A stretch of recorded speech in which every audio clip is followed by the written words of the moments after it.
Welcome back to the SSL Family Dad channel. Today we're just out cleaning some things up.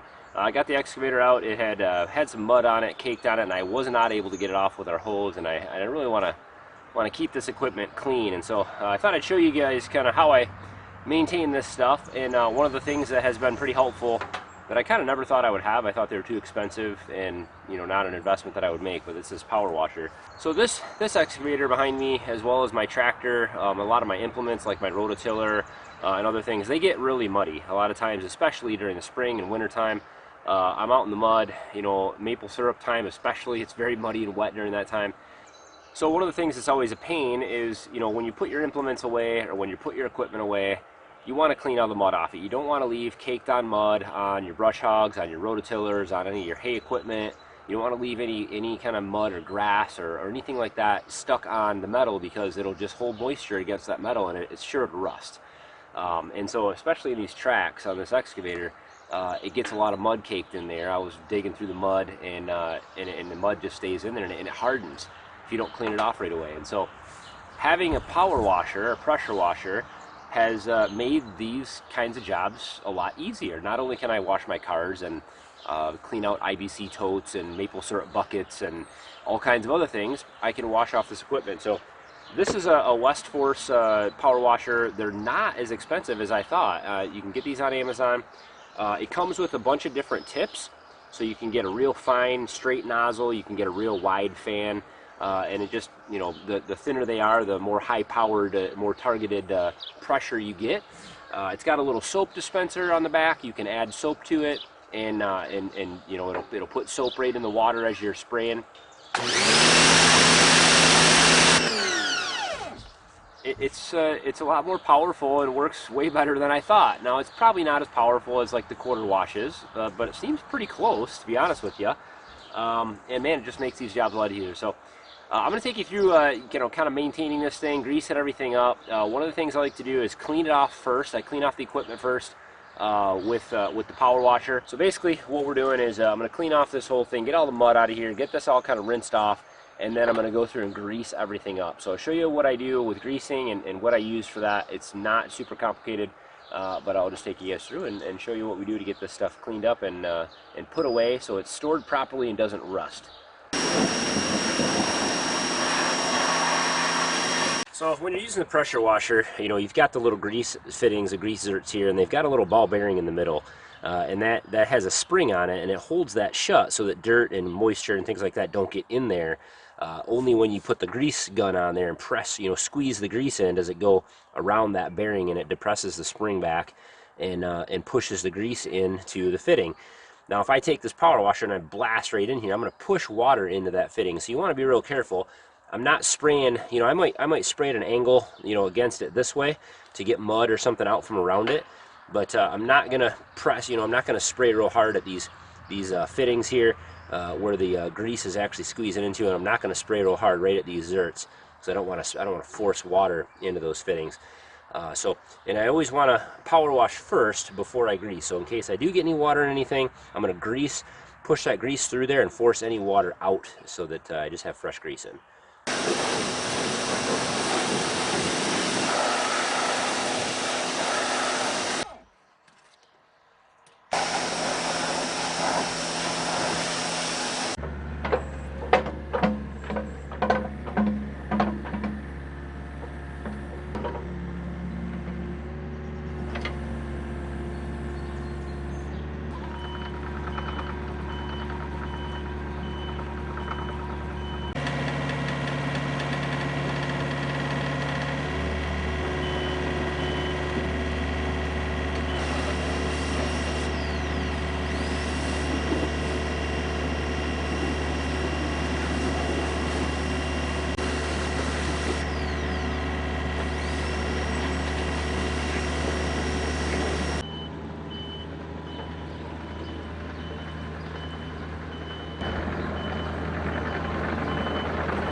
Alright, so we're going to get ready to grease this up. This is a Lucas grease gun. It has a flexible hose on it, which I like, because then I can stick this thing in anywhere I need to and get to all the grease fittings.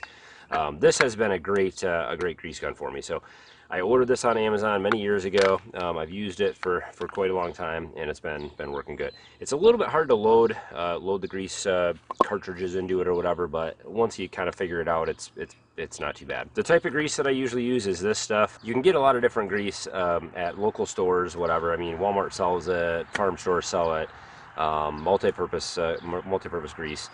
This stuff I get on Amazon also, Red and Tacky #2. This is another Lucas product. It's I don't know, it's just the stuff I like. It's red. I can see it easily when it comes out of the fittings, when I've got enough grease in the joint. I don't know, it's just been what I've always used for all my equipment, the baler, the tractor, the rakes, and all that stuff, and so it seems to be pretty good. So we've got those two things, we've got this loaded up, and I've got an old rag here. We'll use that just to wipe things off, extra grease and stuff like that. And I'll show you how to adjust the head of the grease gun so you can get a good fit on your grease fittings, and we'll get this thing all taken care of. So we've got a grease fitting right here. So I always just wipe off the surface of the fitting before I grease it. I don't wipe it off after, so there might be a little grease left on here after. That's fine. It just helps keep dust and stuff like that out of the fitting and water and other things. So this fitting right here is putting grease in around this cylinder. So grease should come out of the gap on either or both sides somewhere, and that's how I know that it's completely packed full of grease, and the grease will come out the side. So most of your grease guns, whether you have a fixed arm or you have this flexible hose on here, it's going to have an adjustable tip on the end. And I can't remember which way is tighter, which way is loose. I think if this is screwed all the way in, it's really loose. So it's got these little jaws on the inside of it here, and this actually, as the fitting goes in there, it snaps behind these little jaws. They kind of flex around this fitting. And if you loosen this up, it'll stay super loose, and a lot of grease is probably going to pour out of the sides. And if you tighten this thing down, you'll find the sweet spot for it. It'll lock on there good. It'll force the grease into the fitting past that little ball, and get it into the joint good. So it should snap on, and so that's pretty loose. So let's tighten it this way a little bit. Okay, so that's pretty tight now. So generally you shouldn't be able to pull it off straight ahead. Generally how you take it off is you tip it to the side and pull it off that way. That'll release it. So this is nice and tight now. It's clicked on there. So we can squirt some grease in, and you can see it's not coming out of the sides of the fitting or anything, and so it's going into the joint where we want it. So it actually didn't come out of the fitting here as much. There's a little bit squirting out of there, but it also came out around here. So I know that this is full enough. There's also some squirting out of here, so that's got plenty of grease in it, and so we can pull this off. And like I said, I don't really mess. I leave the grease on there. A lot of people like to wipe that off and all that stuff. There's caps you can get for these, but generally just leave it as it is, and it'll be good to go. So I don't know how many fittings are on this. Generally, if you're new to a piece of equipment, it's probably a good idea to pull the manual. And there's actually usually a maintenance section that will show you a diagram of where every fitting is. I'm not that worried about it. I can usually just walk the piece of machinery and identify every single grease fitting on it just by looking for anything that has a flexible joint. Anywhere there's metal pivoting on metal, there's going to be a grease fitting somewhere. So I know this joint is done, so I can move on. I know there's going to be one for this joint. I know there's going to be one for this joint. I can see it. There's another pivot point right there. I know there's going to be one there. So I can just go through this whole thing and look for every pivot point and find the grease fittings, and that's usually sufficient.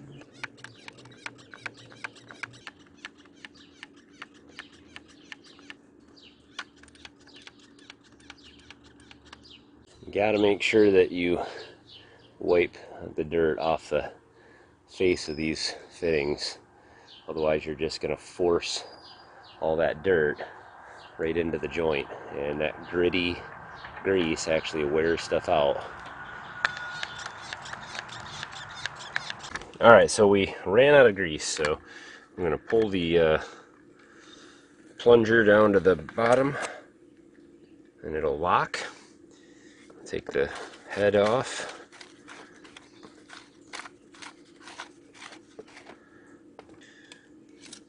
pull out our old one. These come with one end has a tab, and then the other end just has a plastic cap. So the plastic cap comes off. This goes in this way. Take the tab off.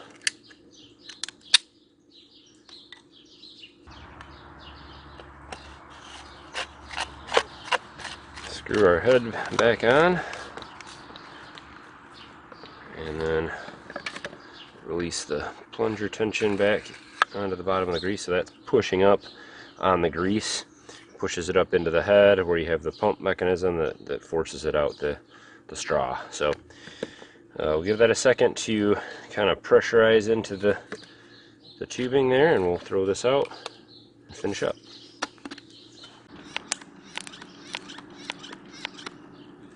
So this one actually has 3 separate joints, this arm. So here's a tricky one. So I'll show you a little trick to get into these. I don't want to run the power washer too hard right straight on these fittings. So there's quite a bit of dirt in here. You got to make sure these are cleaned out enough where you can get your grease gun fitting around the zerd. So the problem with this one is once you put the grease gun on here, you can't tilt it to the side to release it. So if you want a good connection, you got to get on there good and tight so you're not squirting grease all over in there. Like, we're going to really load this one up. So if you can't pull it straight out, you can take a pair of needle nose and just loosen your fitting, and then it'll pop right off. And tighten it back up for the next one.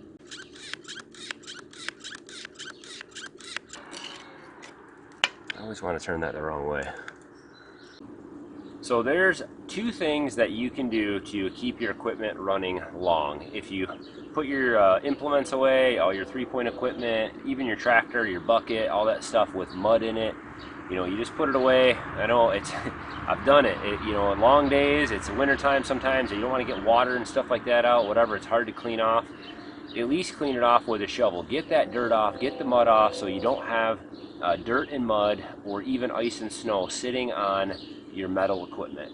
Even if it has paint, you know, it'll eat through that paint. Having that water just sit on top of it, trapped there all the time. So you want to keep your stuff clean, and also make sure stuff is greased. I remember when I bought that tractor, my old 1969 Ford 4000 from an old farmer. You know, he is retired, and he was getting rid of a lot of his equipment, and he said, I asked him, I said, do you have any advice for me? And he said, I have one piece of advice for you. Grease, grease, grease, grease. He said, grease everything all the time, keep everything oiled up. If you do that, your equipment will last a lifetime. And he's right. That's really, you know, the only reason this stuff wears out is if it's not greased. If you grease this stuff up every time you use it, especially this piece of equipment, it's got a lot of joints, it's got a lot of metal on metal areas. If you keep this stuff greased, it'll last you forever. I mean, you really don't need to, you won't have things wearing out all the time.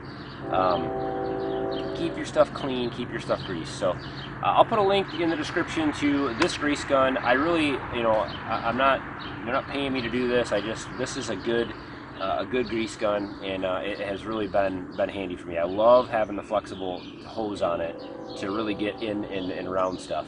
I've got more to grease up on this piece of equipment. I've got to move the arm and change some things around. I've got to spin the cab around and get a few more other grease fittings, but this thing really works well. And also this little West Force power washer. What a cool thing. It comes with all the little tips to it, and it's not super expensive. You can order it on Amazon. I'll put a link in the description for this. And I think there might even be a discount code that this company has offered for you guys, and so I'll put that down there too if there is one. But check that out. Let me know what you guys think. What are your top 2 things that you do to keep your equipment running long? Are they different than mine? Let me know what you guys think. I'd love to hear from you guys. Don't forget to hit thumbs up on today's video, and of course subscribe if this is your first time to the SSL Family Dad channel. Soon we're going to be working on that tractor, so we'll have lots of engine repair, very amateur stuff. We're going to take you guys through the whole process, from an amateur perspective on rebuilding an engine. We're going to go through the whole deal. It's going to be tough. We're going to get it broken down. It's probably going to take me a while, and so expect videos on that and farming and gardening. Hay is getting cut. Lots of things going on around here, so love to have you tag along. And as always, guys, thanks for watching. Have a good one.